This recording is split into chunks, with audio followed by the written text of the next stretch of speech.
President and Vice President will deliver remarks during their appearance at the Capitol for the anniversary of the January 6 Capitol protests, which saw thousands of former President Donald Trump's supporters breach the entrance and flood into the building while Congress was certifying the 2020 presidential election results.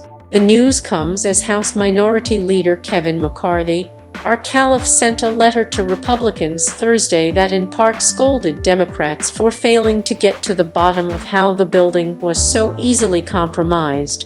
This week will mark 1 year from the riots at the Capitol.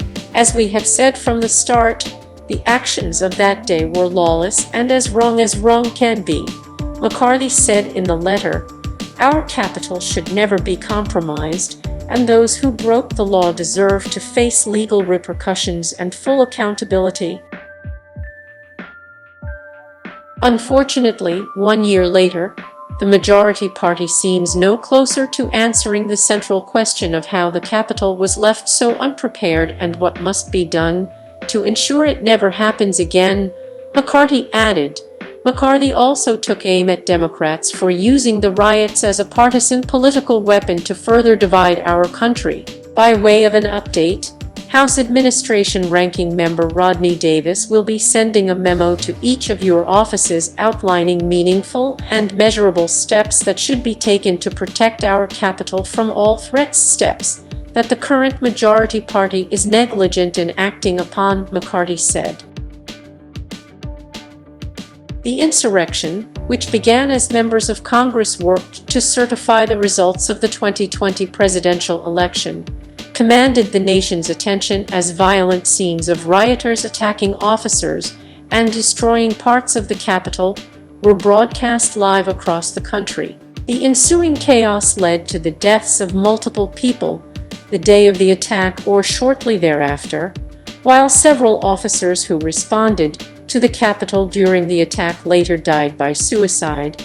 As the attack unfolded, Biden called on then-President Donald Trump to immediately go on national television and demand an end to the siege. This hour, our democracy's under unprecedented assault, unlike anything we've seen in modern times, an assault on the citadel of liberty, the Capitol itself, Biden said at the time, speaking from Wilmington, Delaware.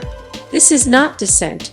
It's disorder, it's chaos, it borders on sedition, and it must end now.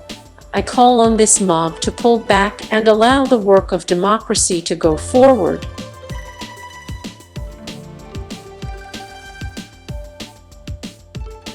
Thursday will mark the 1-year anniversary of the riots, which saw Ashley Babbitt, a 35-year-old Air Force veteran, fatally shot by a Capitol police officer while attempting to force her way into the House chamber. Brian Sicknick, a 42-year Capitol police officer, was pepper-sprayed during the chaos and died the next day after suffering from 2 thromboembolic strokes.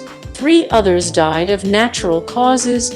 More than 700 people have been charged by the Justice Department in connection with the riot, and the House Select Committee investigating the attack has interviewed scores of Trump's allies with a goal of providing an interim report with initial findings by the summer.